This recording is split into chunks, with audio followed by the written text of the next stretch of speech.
Hi guys, I hope you are having a wonderful evening so far. I found this video mostly about Nichol Kessinger, and that is what you guys know I'm interested in if you're following my channel. I fully believe that she needs to be investigated. Chris Watts is spending life in prison, and she, which I believe had a lot to do with it, is free. And a lot of people are calling for her to be reinvestigated. So here is some information in this video about Nichol Kessinger and how she was not fully investigated. So let's get into the video. Before we do, if you could leave a like and subscribe to the channel, that goes a long way and helps me out a lot. Alright, let's get into the... A lot of things, like when she realized that, okay, like she's the other person in the relationship, that, you know, I always put my wife first over her, and that's what kind of made her take a step back a few times, and then like I had to kind of like calm her down. Why? I don't even understand how you could like bring yourself to do that to somebody who's like that big. She planned to steal this man and get rid of his family. She strategically showed Chris the time of his life while his family was away in North Carolina. What a great life he could have without them. After she was confident that she had gotten Chris to fall deeply in love with her, she convinced him to go and rejoin his family and fix it. Fix it didn't mean what Nichol claimed it meant. It meant fix it as in convince Shanann to agree to a divorce. Right. Chris acted like things were going according to plan to keep from facing Nichol's wrath. But she became suspicious of his lies when they had their last dinner date at the Lazy Dog, because Nichol kept talking about them going to look at apartments that coming up Wednesday, and he seemed less interested. He wasn't as gung-ho, is what Nichol stated. I suspect that when she realized that something didn't seem right, she blew up. She went off on him and said, "It's either me or her. You're either going to make this happen so that we can be together, or that's it. We're over. And don't think you can just walk away from this. I'll tell everyone exactly what you've been doing." Hence why she Googled Ronnie Watts that night, and she also Googled Chris and Shanann's address at 2825 Saratoga Trail. We can only speculate about the threats that she made, but something created a sense of urgency in Chris Watts. Something made him believe he had to do something, and he had to do it fast. Something was urgent, just like I had to. He probably thought he was going to lose her. She probably gave him an ultimatum, which is a very popular belief. And I don't think that she wanted to have any of, I guess, his kids. I think she wanted a family of her own. And I think she even said that in the police interview somewhere. But we'll see. Say something. Did her madness end that night at the Lazy Dog, or did it continue throughout the night and into the next morning? Because her phone pinged in Frederick at 6:16 a.m.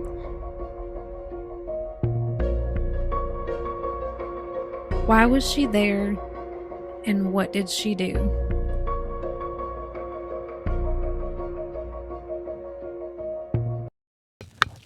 Yes, why would Nichol Kessinger be there? Why would she be at that oil site? Why would her phone ping anywhere near there? Why would investigators miss that? I just don't understand. They messed up this case so bad. Oh, why? You guys can have all that. I just was like, oh my god, there's so many texts on here between me and all my friends. I'm like, do they really want all this stuff? Well, is there anything in those texts that you'd be concerned with? Not really. So, well, not really, or yes or no? No, I mean, like, There are plenty of reasons to believe that Kessinger was growing impatient with Chris Watts. She was ramping things up by her constant questions. I did ask about it, and I think the only reason that he even provided me with that information is because I asked. Many things were happening that showed that her feathers were getting ruffled. She was becoming agitated. You said he's with two women. Was that one of your considerations for not telling anybody about him? Yes, well, I mean, it was like we were like dating for like 3 or 4 months, and he's still talking about, oh, I'm gonna move out, I'm gonna sell the house. I think at that point I've just been like, I don't think you're really like doing these things you say you're gonna do. I don't think you're really like doing these things you say you're gonna do. I don't even know if they were like filing for divorce. I don't know if they were putting the house up. I don't even know anymore. Let's sort of set the mood here. This is possibly an already unstable woman. Chris said she was bipolar and that he saw her take a medicine that she had to take every day. There were also some videos of her recording herself talking about being bipolar. Like, no, she had her moments where I had to talk her like off a ledge kind of deal. What's that mean? It's like, I guess after the fact, there was like videos of her that she was like recording herself because she was like bipolar or something. I never knew that. But it's like, and she would get worked up about nothing. She would just like... Some people with bipolar disorder experience mood swings, loss of touch of reality, anger, anxiety, aggression, delusions, and paranoia. They might have a rapid and frenzied speech. You like to talk, I can tell a little.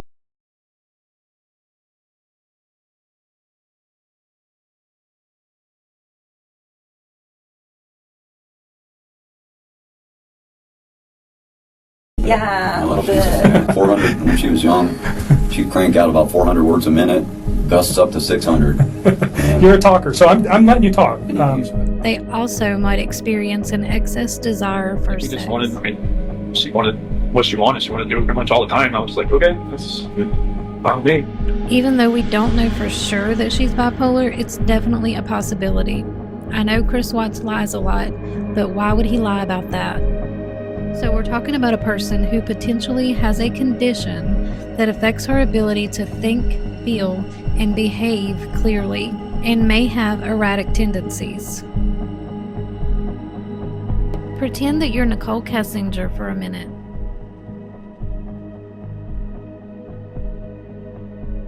You've been dating this man who's married for some period of time. You've fallen for him. He's your I dream think one man. thing that actually kind of drew me to him was the fact that he was like very open with communicating with me if there were any like differences on how we saw things or just like open-minded about things. It was actually I personally thought it was kind of unique because usually most of the men that I've ever met are typically very closed off, and I didn't get that from him at all. But it was always like kind, very kind, really relaxed like all the time. He was never really like worked up about anything. Just, well, I mean, like we were both really into fitness. I think that's important. It's a lifestyle. Both of us ate pretty healthy, so I think that was important as well. And I guess he was always willing to like learn new stuff, but he seemed like really interested in what I had to share with him. So even if it wasn't something that we originally had in common together, it was just like, hey, I respect what you have to say, and vice versa. So you guys just yin and yang. You got along pretty well. Very well. And suddenly you realize Do you guys see how, like, they're really not questioning her, like, a suspect that may be involved in this crime with Chris Watts. They're being very lenient, probably because her father's in the room. And he's Colorado Bureau of Investigation, I think. Let me know in the comments if I'm correct. I'm not sure. I'm sure you guys will correct me. But he should not have been allowed in that room. That's a conflict of interest. I mean, there's so many things wrong with this case. Let's continue. it's time for him to go back home to his wife. What does that feel like? You might be sad, lonely. Like sometimes if I was like still talking to him, I get kind of bummed out, and I tell him just like, oh, it's frustrating sometimes, like having to like wait. You might be angry, This is horrible. Or jealous, insecure, I just like, why? wondering, is he going to pick me? Is he going to do what we've talked about? What I've told him he needs to do? Yeah, he flew out there, and I thought I had like convinced him to like try to make peace with her. Is it really plausible that she wanted him to go and fix his marriage? Come on, you guys really think that she wanted him to fix his marriage? Not. So much is wrong with this investigation. I mean, conflict of interest with her dad in the room, then the softball questions, and they don't go all into her text messages. They don't go all into these secretive apps. There is so much still on the table, and it needs to be investigated. And I really strongly believe that her time is limited. Ask any woman if that's something they would ever say to a man they're dating. And then he told me that he went to North Carolina. He went to North Carolina. She's clearly not happy about this. And he flew out to join his family there. Yep. And he was like, I'm gonna talk to her when I'm in North Carolina and see if I can get her to do this, to like try to like rekindle the flame. rekindle the flame. Okay, so try to salvage his relationship as you've been asking him. Yes, and I was like, if you guys work Ugh, this is so hard to hear. I mean, all this is BS. How can the investigators not know? I don't understand. on this, like, I'm out, because what's the point? Like, I'm not trying to be with somebody that's in another relationship. I just wonder if she ever watches any of this back and thinks, I sounded so ridiculous. What a stupid thing for me to say. There's just no way that she was rooting for Chris and Shanann to work things out. The opposite is probably true. She filled Chris's head with so much doubt and wanted to create as much tension between them as possible. Nichol began encouraging Chris to go against Shanann and go and spend time with his mom and dad after finding out that there was tension there. And I think his wife was very upset about that. I just know that there was like some tension there. There's like some tension there. There's like some tension there. She tries to hide it, but she knew exactly what she was doing. They were visiting her family for the most part until he got there. And then they still were mostly visiting her family. Let's go back to North Carolina. Okay. He went to North Carolina and he was trying to rehab his marriage with his wife. Kessinger avoided saying Shanann and Bella and Cece's names. The detective actually had to force her to say them. He said. Do you know her name at this point? Yeah. Okay. Are you okay saying her name? It's Shanann. All right. And do you know the children's name? Yes, it's Bella and Celeste. Okay. Cece. She went by, they called her Cece.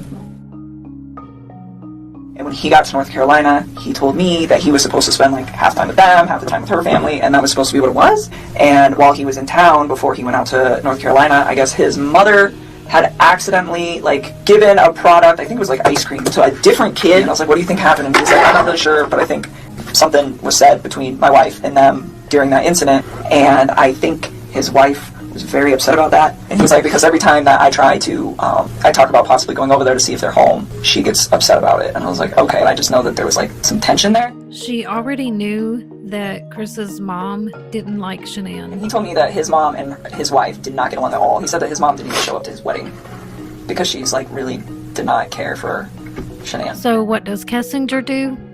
She eggs on the situation by telling Chris how important family is. Which only an evil, narcissistic biatch at the least would do. She's just a horrible person. I'm sorry. Horrible person for getting involved with a married man. Horrible person because I think that she orchestrated and helped him plan a lot of this. And horrible person because she straight up lies. Lies about everything. Up until this point. I mean, we know, but we don't actually know because she hasn't actually said it. But like the missing messages, the phone pinging at the oil field, I mean, come on.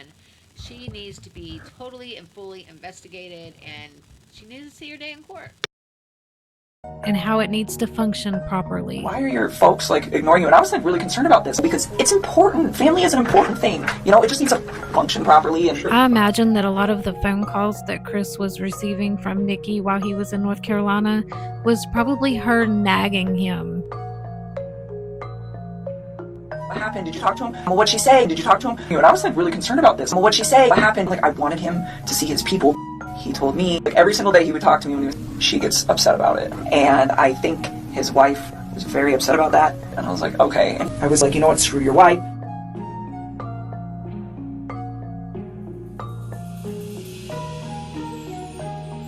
She must have been getting more anxious and nervous about whether this separation was truly going to happen, because she spent hours a day looking for an apartment for Chris instead of letting him take the initiative himself. So for his apartment, like, because I told him I'd help him do homework. I was like, you do some homework, I'll do some homework. We'll knock this out, because if you guys are for real putting the house up, you got to figure it out.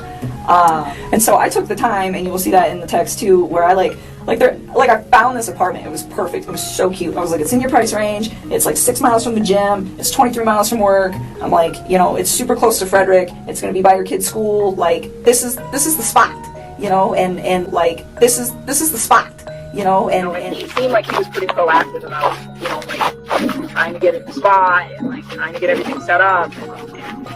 And about that, you know? Like, I remember we were talking about it, I was like, because I was like, are you going to get a 2-bedroom or a 3-bedroom? And he's like, I want a 2. I'm like, why don't you get a 3? And then each one of your girls can have a room. And he's like, I can't afford that. And I was like, all right. And then he was like, I'm going to do 2-bedroom. And then I remember telling him, like, oh, me and my sister had bunk beds when we were little kids. It's kind of cool. They might like it. And he was just like, all right, you know? And so I was like, kind of helping him with that. I was like, we'll go find someone that'll be good and help you guys out. And then I was like, I don't know. I mean, I just, like, I really tried to, like, handle that whole relationship in the most, like, decent manner that I could, I guess you could say. So, and it was really exciting. Like, I liked helping him. This is what he told me he wanted. So I was like, well, I will help you do the research. But another thing. She liked helping him for her own selfish reasons. Don't for a minute think that she liked helping him for any other reason but herself. She wanted to be with him. And part of me feels like if he actually hadn't murdered them and he actually left his wife, she probably wouldn't have been interested in him anymore. She would have lost interest and he would have lost everything anyway. I think he would have lost the mistress. I think he would have lost Shanann and the girls. They probably would have moved back home to North Carolina. And I wish that's what would have taken place.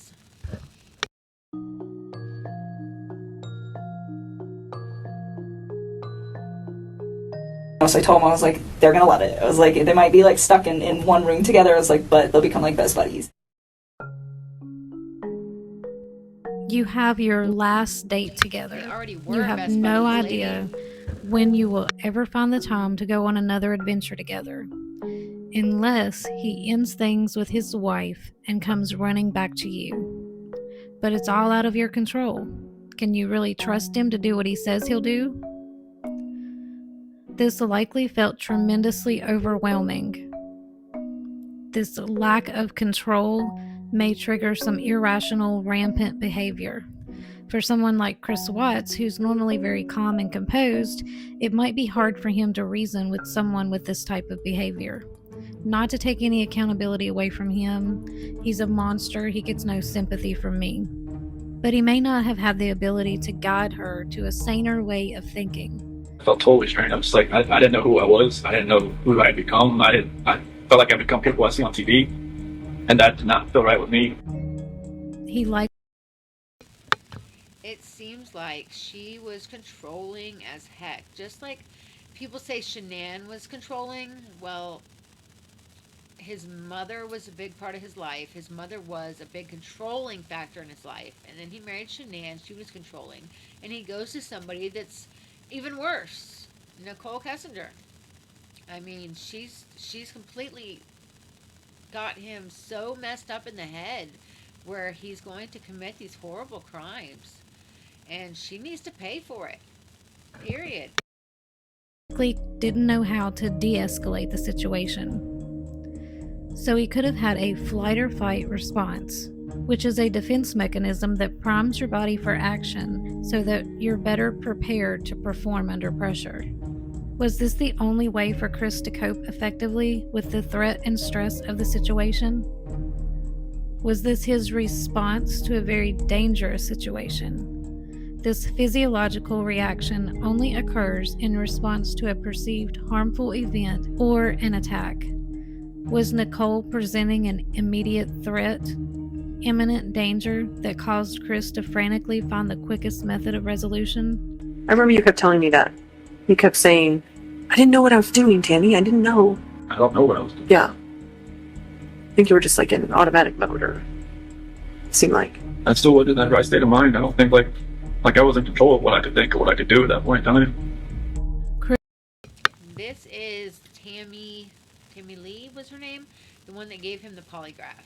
She was a really nice lady, and she knew exactly what she was doing, and she gave Chris all the outs in the world before the polygraph, but she got him, and that's what ultimately led to his confession. So she was very important in this case. I really wish they had her give a polygraph to Nichol as well. Chris expresses deep regret in going on that last date with Nikki. He believes that had he not chosen to see Nikki that night, things could have went differently. It felt like, like looking back at everything, like just like reading the scripture more and more now, I can see God gave me opportunities to get at it. Like even my friend Jeremy Lindstrom, he even invited me. It was his daughter that came watch the kids on that Saturday night. And he was like, "Hey, you said we're going to a Rocky game. You want to go to a Bronco game and watch the Arizona Cardinals?" Like, in my mind, it was like, just say, "Hey, I can't find a babysitter." Nicky. Yeah, and maybe that would have been like, like a light switch in my head goes off, light switch in her head goes off, maybe just like goes a different direction. A light switch in her head goes off. So obviously she said something to him that night that he believes played a huge role in what he did. Bingo. Exactly. He is even alluding to the fact that she orchestrated this, or come up with the plan, or whatever. This just gets more sick and sick as it goes. Like a light switch in my head goes off, light switch in her head goes off, maybe just like goes a different direction. That was kind of like my last opportunity to kind of get out of this game. So I wish I would have said, "Yeah, let's go." Yeah. And I think that would have just put me on a different trajectory. Some believe Nichol Kessinger decided to take action herself. There are quite a few people who would tell us, and who do tell us, you need to look into Nicky more, Nichol Kessinger. All the way from the extreme end of things being Nicky's the one who ordered the hit. She was there, hiding in the basement. She was there. So the extreme is she's the one who told Chris to do it. She's the real problem. All the way, that's the extreme side, and then all the way to... Do you guys remember them saying, or Chris saying to his father in the interrogation room, "She wasn't supposed to be there," he whispered. Do you think that he was talking about Nichol Kessinger being in the house? Do you think she maybe helped with the crime itself? I mean, that's a far stretch, but it's possible. Well, there were these texts where she was infatuated, she was in love, she was saying how good Chris was in the sack, and maybe we should look at her more. What would you say to those people? Chris's answer here is very telling. She had her moments where I had to talk her off a ledge kind of deal. She had her moments where he had to talk her off a ledge. Absolutely not. She had nothing to do with this. Everybody's wrong. Nicky didn't do anything. This is all my fault. He said none of those things. His answer was he had to talk her off a ledge a few times. It's like, and she would get worked up about nothing. Did she really sit back waiting and expecting Chris Watts, the mindless sheep, to carry out their plan? Was she even capable of allowing someone else to take control of the situation and get things done? Letting Chris take charge wasn't exactly going well. You can see in Shanann's text that there was very much a back and forth where Chris would agree to work on things and then later change his mind.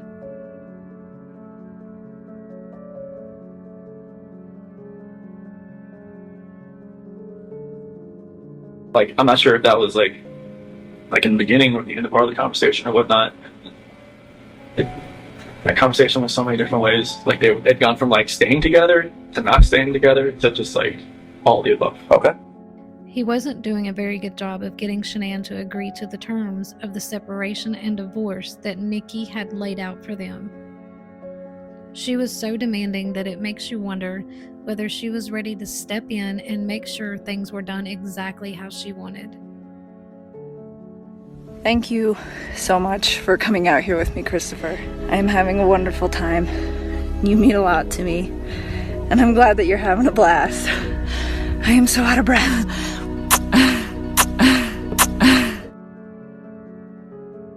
After the Lazy Dog date on Saturday, on Sunday, August 12th, Chris and Nicky spoke on the phone for 111 minutes, the same day that Shanann was to return from her trip. Phone call on Saturday from 9 to 11. What did you guys, or pardon me, on Sunday from 9 to 11? Yeah, we talked a few times. So, Sunday, Okay. I think so. I need to think. I can't even think. Take a couple breaths and take a second. Sunday night. I don't even know. I don't think I was concerned about anything at that point. You guys had had a nice meal the night before. His wife was probably coming home late that evening. You know what? Oh, that conversation? Yeah, I remember that conversation. I still don't remember what we talked about. That's the conversation that I can't tell you about. You know what? I've always believed that her reaction here revealed not only that she does have a memory of their conversation. Honestly, we talk about so much random stuff. It's so hard to pinpoint some of these things. But She she does. She remembers everything about that conversation, and that's probably the night that this plan went into place. That's why you just heard Chris saying maybe he shouldn't have went on that date because things would have turned out different. I mean, the investigators overlooked so much. I don't know if it's because of her dad or what, but we got to get a new DA in Colorado and get this settled and dealt with, because nobody is going to let it go. I'm not going to let it go. A lot of other people aren't going to let it go. And from what I see in the comments, a lot of you guys feel the same way. So let's do whatever we can. Let's keep the momentum up, and I mean, she deserves it. She deserves her day in court. It's not like we're victimizing her or making her out to be a villain when she's not. She's definitely a villain. Also, that it was significant for her to not disclose what her and Chris discussed that night. You know, the night right before Shanann got home, and Chris had possibly already his girls. I don't remember what we talked about. I do remember that was a long phone conversation. That we probably talked about all sorts of stuff. So the phone conversation, I don't remember what was in the phone conversation. Probably nothing of relevance, to be honest with you, but... It's funny that Chris also doesn't remember anything they talked about. Only a couple of hours after this conversation with Nichol Kessinger, in the late hours of August 12th and into the early morning hours of August 13th, Chris Watts murdered his entire family. And now to that unnerving moment. Chris Watts explains why he put his family into oil tanks. Either you're this monster who says, I just want this young, hot girlfriend, so I'm going to kill everyone and hope it works out, or something. I will love you and stand by you. And stand by you as long as we both shall live. As long as we both shall live. This story will forever be burned in our minds as one of the most shocking and senseless cases of the 21st century. Chris Watts' mask slipped and his true nature was revealed. In the words of D.A. Rorick, why did Shanann, Bella, and Cece, and Nico have to, in order for the defendant to get what he wanted? I didn't know what it happened to me. So Nikki even asked me, like, have you done this before? Have you go straight away? I'm like, I've never even thought about it. It's like, what's different? It's like, I guess it's just you that's different. Nicole's phone pinged in Frederick. I just got a new microphone too, guys, so let me know if I still got the echo sound in my video, because a lot of you have pointed that out. So I got a new mic, so let me know if you still hear it, please. At 6:16 a.m. I don't know about y'all, but the phone ping is something I'll never get past. If you can't explain to me why she was there at 6 a.m. on the same morning Chris Watts loaded his family into that truck, don't expect me to consider her an innocent woman. In over 6 years, there's been no explanation. Investigators have given us nothing, not a single theory or reason for her having been there in Frederick that morning. And the phone ping is only one component. There are many other things to consider. Her behavior after the fact was suspicious, to say the least. First, Nichol has no alibi. We don't know where she was during that time frame because nothing was released to the public to clear her. I just want to throw this out here real quick. What if Nichol had been in the house and actually helped him kill Shanann? Because the police said that there was only one finger mark bruise on Shanann's neck, and that if it had been a brutal strangulation, that there should have been broken bones back here in her neck. So what if they both kind of killed her together? Maybe Nichol strangled her and Chris held her so she couldn't move. That's why there's no defensive wounds. I've thought that in my head for a long time, and I've never actually wanted to say it out loud, but I just wanted to run that theory by you guys, see what you think. Drop it in the comments if you think I'm crazy or if you think that it's possible. What did that cause you to do with your phone, though? Oh, what, when I deleted those? I was just kind of grossed out by him, to be honest with you. I was just like, I don't know what's going on right now, but you just lied to me, and I don't want to see this come over my phone anymore. So I removed it. I deleted all of his stuff because he lied to me. I mean, that's what it was. It was the hurt that made me delete it, and then it was the lie that made me start questioning everything else he'd been telling me for the last few days. So just for context, Yes. when people delete stuff off phones, usually we go, No, hold on a no, second. no, it And wasn't that's why I malicious wanted- at all. It and I'm wasn't not saying malicious at all. He lied to me. It just hurt. None of this other stuff would have happened. That's what it would have been. That would have been the end of it. The information was not destroyed because there was anything in there that would be harmful to you or potentially to Chris at this point, but harmful to you in particular. That's not what you did. No, You did it out of, excuse my language, this guy's an asshole, so I'm getting rid of him, and I'm getting this stuff off my phone. That was like me kicking him out of my life. And then, like I said, and then realizing that he lied. That's why she talks to him for 2 hours on the phone after the murder and makes Chris text her, "I'm done," once it's completed. Gosh, she is so full of lies. I don't understand how a seasoned police officer or detective could not see right through her. That was when I was like, okay. Not maybe his only family did she is in delete danger. stuff off her phone, but she demanded Chris to delete everything from his phone. She told me to delete everything. I didn't delete everything. Okay. I'm not sure why I didn't delete everything, but probably helped you guys out a little bit. But She told you to delete everything? delete all conversations. Did she tell you why? That deleted. I don't think you can ever delete a text message. We're pretty good at getting deleted text Text messages. messages between you and friends that reference anything that would be concerning regarding this case.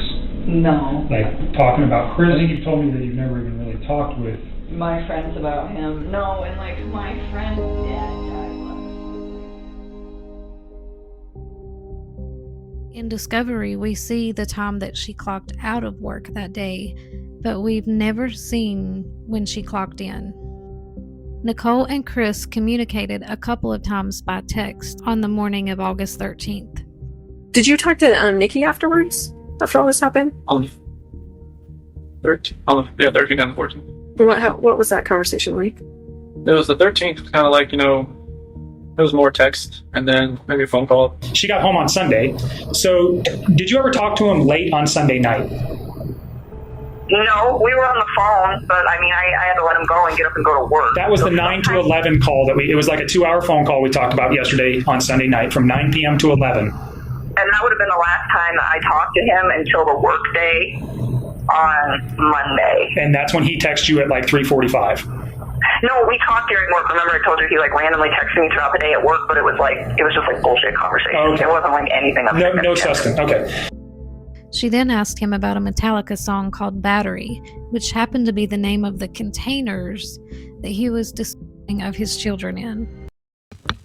That is a creepy coincidence, because we both know that him and Shanann love Metallica, and this Battery song, it's talking about your family in it. You guys can look up the lyrics. It's a horrible song. I mean, I love Metallica, but these lyrics she wanted him to hear are disturbing when you know what happened in the case. The lyrics actually say, She's showing the lyrics. There they are. I'm glad she's doing that. Let's see. after Chris later called her to tell her his family was missing, she continued to talk to him on the phone. Chris told her where he was, which was at Survey 319, and she asked him to prove it. Why was this even a surprise to her when she said he told her ahead of time that he wouldn't be in the office because he was going straight out into the field? She told investigators it was common for them to do that, even though others said it wasn't. I'll never understand her asking him to prove he was at Survey 319. I understand. It's because that's where they probably talked about where they were going to put the bodies. And she wanted him to prove it, that it was done, so they could finally be together. But I guarantee you, after this, if he wouldn't have went to jail, she would have ditched him.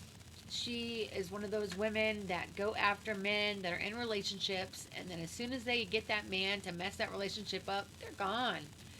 They're gone. And he would have been left looking real stupid. But he looks even more stupid now. And 4 lives had to pay for it. 4 beautiful, beautiful lives. Did she want him to prove he was doing what he was supposed to be doing? And what was he supposed to be doing? She secretly listened to conversations with detectives.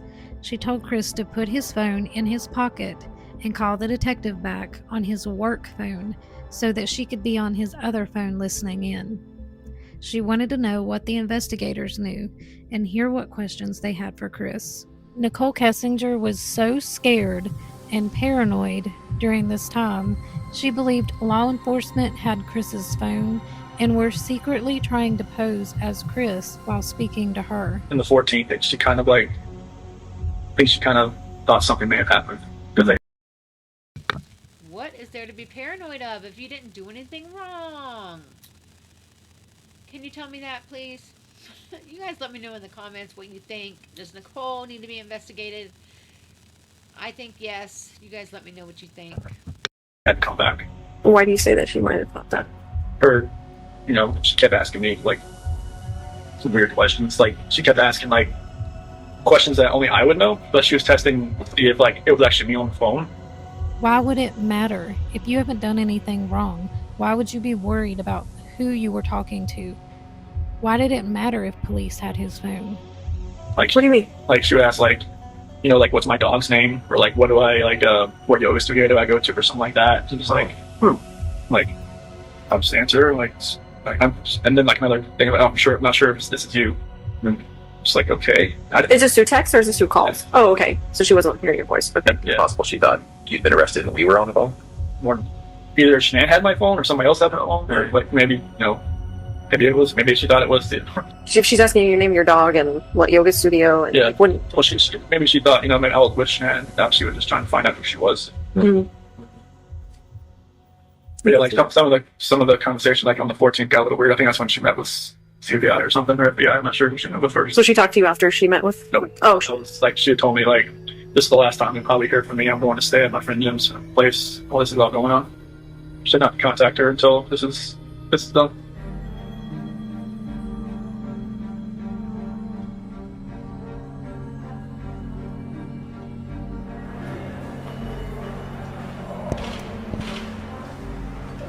Mr. Watts, why did you kill your wife and 2 children? Mr. Watts, did you confess?